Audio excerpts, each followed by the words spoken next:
Happy New Year. It is officially 2026. Bringing in the new year with you. So let's talk about it. So recently, of course, as the new year begins to unfold, we end the new year rather, and we start to enter or transitioning into a new year. I've been seeing a few posts here and there with women saying things like, I'm already her, I'm not becoming her, I'm already her. And as I've been seeing these posts, of course, it caught my attention because my page and my theme or brand or whatever you want to call it has been all about a woman becoming. So I've been sitting with that and I thought about it and I'm like, okay, I'm her. I am definitely her. Always been that girl, forever will be that girl. I mean, I know her. I'm that girl. And yet I'm still becoming. I'm still becoming, especially as we are standing here right at the edge of a new year. Like literally, it is 12:16 a.m. as I'm recording this video. The first of the year, January 1st, has a way of making us question things that we don't slow down to answer throughout the rest of the year. So we start to question those things. And tonight, or should I say this morning, I want to offer one to you today, an answer. And this is not because I in no way have it all figured out. I mean, I absolutely do not have everything all figured out, but because I think that it's something worth us reflecting on, thinking about together. So let's dive into becoming her. Becoming is not an insecurity. It absolutely isn't insecurity. It's not confusion, and it's definitely not a lack of confidence, okay? Definitely not at all a lack of confidence. Becoming is aliveness. It's the willingness to stay in relationship with who you are as you change, as you go through different seasons. And honey, we're going to go through some different seasons. From a psychological perspective, identity isn't fixed. As an educator, I often have this conversation with my students and even with my staff members. We want to encourage a growth mindset rather than a fixed mindset. With the growth mindset, it's all about being able to change. It's integrated over time. And when we think about this from a relational ring, emotional, healthy people, they don't arrive. They don't get there. They're not at a finish line of any sort. These type of people, they remain flexible, very flexible. They are reflective. They're constantly reflecting over their practices from day to day, moment to moment.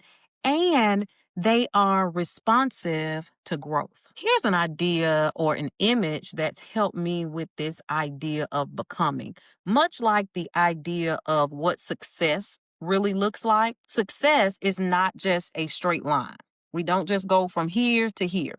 And I see it the same way with becoming, a woman becoming. We don't just go from here to here.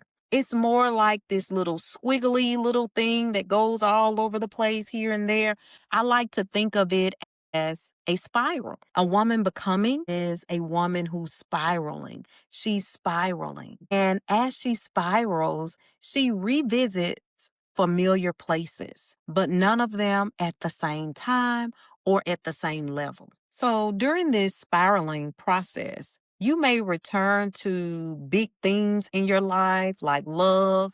You may come back to your worth repeatedly, boundaries as you go through different seasons of your life. You may return to desire, the things that you desire and want, and even your healing journey. You can go through those things again, not at the same time, most definitely not at the same level, but you will kind of go back through those themes. But each time you're going to bring to it more and more awareness. As you begin this spiraling, it may even at times feel very repetitive. And you may have this sense, I know I have. You may have this sense of, I thought I already worked through this. I thought I've already been through this. And you find yourself going back to revisit those themes as you begin to change and become more and more. Now, I want you to understand that from a therapeutic lens, this is not a regression. You're absolutely not going backwards. Nothing is wrong. This is what we call in the therapeutic world integration. It's called integration. With this integration, like I said, you're not going backwards. You're actually digging and going way deeper. You're going deeper, which is great, which is a beautiful thing. It's a beautiful season. It's a beautiful time when we're in these stages and seasons of becoming. The idea of survival, it does sound very empowering. It does. Arrival, I've arrived. It sounds empowering. So I get it. But sometimes it quietly shuts down curiosity. And I want to always remain curious. You see, I feel like, when we start to tell ourselves, this is just me. This is how I am. This is who I am. This is me. We quietly stop listening to who we're becoming next. When I look at this through my LMFT lens, I think about being rigid and rigidity, which means, being fixed, being having a fixed sort of mindset, not bending, not being flexible. It really isn't confidence. It often isn't confidence at all. It is a form of protection. Flexibility isn't about instability, and it's actually emotional security. So we want to be flexible as we change, as we go through these different seasons of our lives. Now, don't get me wrong, don't misunderstand me. I don't think that growth means endlessly fixing on ourselves. But I do think it means staying open, staying honest with yourself about who you are and where you're going. I'd love to hear, how you've seen this change within yourself, within different relationships, or even people that you admire. I'd love to know how this has played out for you. There's this Bible verse that has this part or little phrase that says from glory to glory. Have you all seen that or heard of that? I'm sure you have.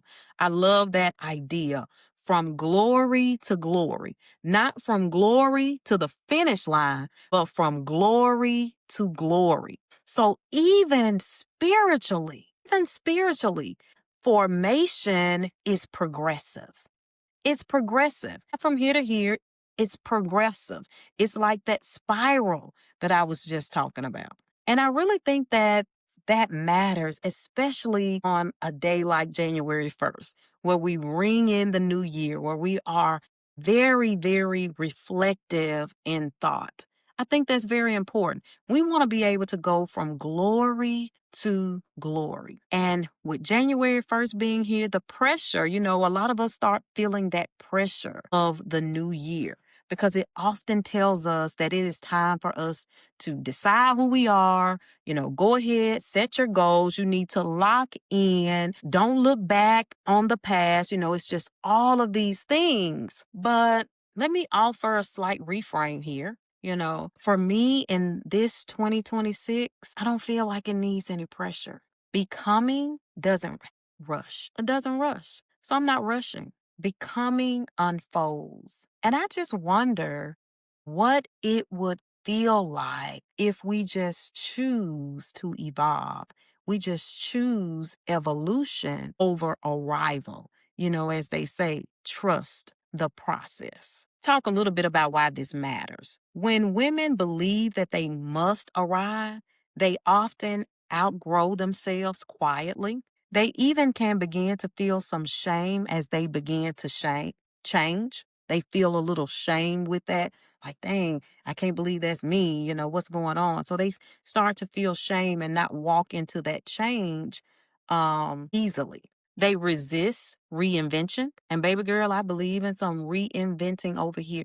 And I've seen some women doing this beautifully, going from being in law school, being a lawyer to now I'm going to nursing school. I'm about to be a licensed marriage and family therapist. Reinventing yourself. They stay loyal to versions of themselves that they have actually outgrown. Oh, but a woman becoming,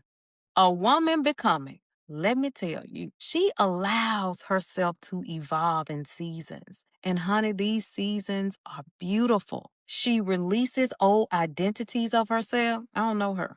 I don't know what you're talking about because she releases those versions. She deepens spiritually. She has the right and she does change her mind. And she even surprises herself, which is beautiful. If you're watching this at the start of 2026, I don't know what you're becoming. And guess what? I don't think that I'm supposed to. But I am so excited for you that you are becoming more and more of who you are, someone that you have yet to see exist. For me, I don't want to be done. I don't want to decide that this is the final version of Dr. Lonnie Marie that you're going to see. No, this is not the final version. I can't even begin to imagine the greatness of the final version of me. I want to be becoming at 45, becoming at 55, coming at 65, becoming at 75, 85, 95, and beyond. I'm ready to be becoming in love, becoming in loss, becoming in joy, becoming in seasons that I can't even imagine yet. Because to me, becoming doesn't mean that I'm finished. It means that I'm alive and thriving. And I think that the quiet gift of this new year, especially this one, 2026, it's all about remembering that we're allowed to evolve long after the world expects us to settle and be done and be finished. So I want to end with this, and I genuinely want to know your perspective on this. Do you experience growth as something that you simply arrive at or something that you stay open to? And if the word becoming resonates with you, what does it mean to you right now? There is no, single right or wrong answer here, just sharing your reflection. I'm just curious to know. This channel is a space for thoughtful conversations, not finished answers. So if you're entering this year open to becoming, subscribe and stay in the dialogue. I am so glad that you're here. Happy New Year.